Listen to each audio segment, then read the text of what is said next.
Hello, everyone. Dale Shadbejian here with Meg Willis from Good and Simple Wellness. How are you doing today? I'm great, Dale. How are you?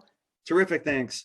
Today, we're talking about using mobile apps for your business. Meg, you have an awesome app that you've used for your business. And this is something that a lot of business owners are thinking about. It's kind of hard to stop. How much does it cost? Do I have to keep this thing forever? Tell us about your app. How did you find it? And how has it really allowed you to connect with your customers?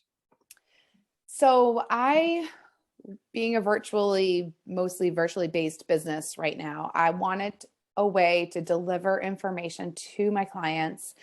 And I wanted a way to communicate with my clients that wasn't text message, that wasn't always email, that kind of kept everything in one spot. So I was looking for something that allowed me to get information to my clients and communicate with them. And the app that I use is specific to my industry. And it really provided me with everything that I needed, and the price point was right. So I did a lot of research. There are a ton of great apps out there specific to coaching. But this one in particular really provided me with what I needed, and it has a couple different levels. So I did a lot of research on, what financially and logistically to fill my needs right now was right. So I landed on this one. It's called My Coach. So you opted to get a kind of we do this a lot in business, right? We buy software that already is built for kind of probably filling 90 to 95% of what we need. You opted to do that versus building your own app, right? Which is obviously more cost effective and less stress. Exactly. And if it aligns with everything that I'm trying to do, why reinvent the wheel? Right. So a lot of times when we're doing stuff and we think that maybe doing it on our own would be more beneficial to create it so it's just exactly what we wanted. But with more time could be spent in putting into the clients, why not take advantage of something that's already there for you to help you then service your clients better, and you're not spending more time on the back end creating. Does that make sense? Makes sense.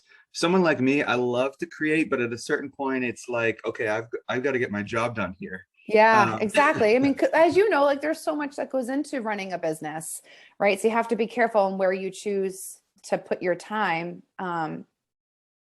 exactly. You know. What how did so last question, how did the customers take to the app? Did you start at one point where it's kind of like a melee of contacts coming to you, and then you're like, hey folks, we're going to use this app now? Or did you start the app with your business? And what was like, how did the customers take it? Did they like it? Was there resistance? Tell us about that. So I started it right when I started the business. So as a new client comes in, part of their initial meeting with me on the intake is access to the app where I discuss like this is how we do the follow-up. It's not for everybody. Not all of my clients enjoy it, and in those situations, I communicate as best with the clients as is for them, because it's not about me. The coaching is about the clients. So if they're not going to use the app, or it's just not helpful to them, then we figure out another way. But the majority of my clients love it, especially the communication part, right? The me being able to check in on my clients in between our face-to-face or Zoom sessions, that if they have a question, they can ask it while it's on their brain, instead of coming into the next session and being like, oh, I had a question, but I forgot it. It was like, last week sometime. I encourage that communication. And, when email was introduced and we all had it on our cell phones, right? That's when like the workday kind of never stops. So I guess as a business owner, that's where some work we do need to put in is to make sure that we stop our workday at some point, and have those boundaries. Even though we have the ease and the access of the app, we still have to work to create our own boundaries so that we're not working 24/7. That's great advice. I mean, for me, it's really easy when my workday stops. It's when my head hits the pillow. Oh, I love it. This is all great information. If you're thinking about a mobile app, great information here. Really appreciate your time today, Meg, and we'll see you soon. Thanks, Dale.